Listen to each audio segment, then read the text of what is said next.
Welcome back to Weekly Briefing. We are here with our panel of experts. Joining me in studio, Chris Farrell, the Director of Investigations at Judicial Watch and author of Exiled Emissary George Earl III. Dr. Shay Bradley Farrell, President of Counterpoint Institute for Policy, Research, and Education. Terry Schilling, President of the American Principles Project. And Derrick Hollie, member of Project 21 and President of Reaching America. Senate Majority Leader Chuck Schumer says he and other Democrats are doing everything they can to convince Senators Kristen Sinema and Joe Manchin to support Biden's voting rights legislation. We're trying to come to a place where 50 senators can support two bills, the Freedom to Vote Act and the John Lewis Act, and with a change in the rules so we can get the votes to pass these bills into law. Derrick, are they going to get the votes? Are they going to be able to get Sinema and Manchin to flip? No. And also I'm confused because Schumer, back in 2017, you showed a clip a couple of weeks ago, last week, where he said changing the rules of the Senate and the filibuster, he called it would be like calling the United States a banana republic. Exactly. And then he just said the same thing, something similar in 2005. So I'm like, how do you flip-flop and be that obvious about it and there's no pushback from your party? No, you just shouldn't think about it it's right. Just right, because he said it right today, as opposed to what he said a couple of years ago. And if he changes his mind, you need to change yours too.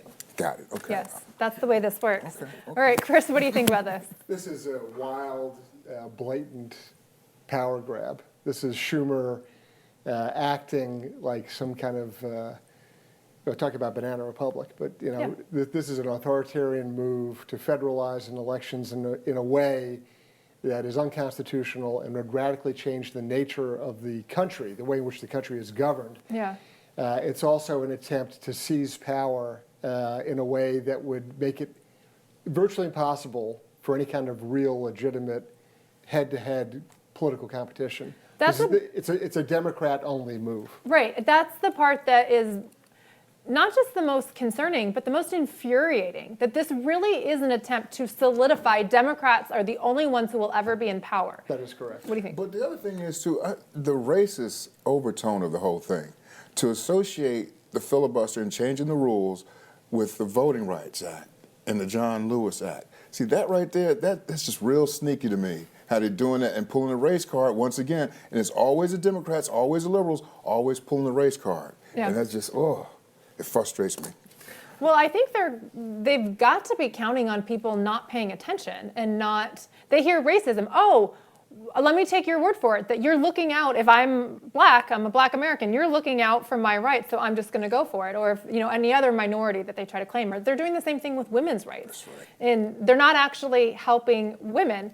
Dr. Shay, what do you think about them completely changing voting rights so that we will never really have a free say again? Yeah, no, you guys have said it all.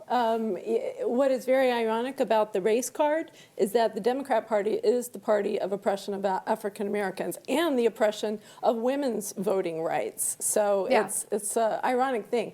Anytime you try to encase an issue in racial equality, you shame people into supporting something that is wrong. Right. And Chris said it, you said it, Derrick, this legislation is not about racial equality at all. It is about putting power in the federal government where they can actually veto state election law and state regulations. Yeah. I think that this reeks of desperation, right? Like, this is not legislation that a party that has the hearts and minds of the American people has to pass. This is legislation that you have to pass so that you can industrialize elections, so that you can corporatize everything and gamify it all, and so that you can rig it all. Right, because they can't win on policy, so they have to cheat. Exactly. That's the way it works. Right. Joe Biden gave an incoherent, desperate speech in Georgia this week trying to push the Democrat voting bill. But he did have one line comparing people who didn't support this bill to leaders of the Confederacy. They present a choice. Do you want to be on the side of Dr. King or George Wallace? Do you want to be on the side of John Lewis or Bull Connor? Do you want to be on the side of Abraham Lincoln or Jefferson Davis? This is the moment to decide, to defend our elections, to defend our democracy. Dr. Shea, what do you think? We were just talking about We this. are. And again, just because you say something over and over doesn't make it true. Right. This law is not about racial inequality. We already have law in place, legislation on voting rights that protects people against discrimination in the rare circumstances that occurs. They're trying to take more power into the federal government on elections. That's what's going on. And honestly, Derrick said this, that I forget what you said, the racial overtones, just, what was the word? Just really, just knocks you out. When they use race or they use women for stuff to shame people into doing something that's wrong, it just really gets me too. Yeah, and another thing that I think is interesting about this, and Chris, you and I have joked about this, but the education system has become so poor that the names that he named in that speech, most people who went to public schools probably don't know who they are. Not only do they not know who they are, it's ironic indeed that Joe Biden is invoking Abraham Lincoln, the great emancipator, Right. and Jefferson Davis and the Democratic Party are the party of the Confederacy, the KKK. That's who the Democrats are. That's who opposed civil rights legislation initially. And it's all been airbrushed out of history. And the idea that people are educated or improperly or uneducated or mal-educated about the facts, that's what he's relying on. I mean, besides the fact, and I cannot get away from this, he will read and say whatever's put on the teleprompter. He can barely get through the speech. I have to address his conduct, his performance. He slurs through words. They're incomplete sentences. There's a tremendous deficit this man is operating under, and it's sad because he's being exploited himself. He's like a puppet. He's just simply reading what's on the teleprompter.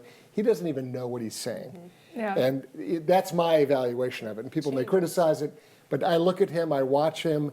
He doesn't even know what he's saying. I think that's absolutely right. And I think you're right that whoever wrote the speech that was in the teleprompter was counting on the audience not knowing who the people are. And you can tell by the audience reaction or lack thereof that they were like, well, I want to be who you tell me I should be. Correct. Right. Goes right over him. Dr. Fauci continues to get exposed for the fraud that he is. At a Senate committee hearing, Fauci sparred with Republican lawmakers over his emails and policies towards the coronavirus. After battling with Republican Senator Roger Marshall, Fauci slipped on a hot mic. You are totally incorrect. Well, we Senator look forward to Marshall, reviewing it. Senator Marshall, Dr. Fauci has answered you. It is public information, and he's happy to give it to you if you would ask. Senator Moran. What a move. Oops. Wow. Terry, what do you think? Well, first of all, not cool to take the Lord's name in vain, right? I mean, he has nothing to do with this. Look, in the words of the famous words of Buzz Lightyear, Anthony Fauci is a sad, strange little man. I mean, this guy needs to lawyer up and lawyer up quick.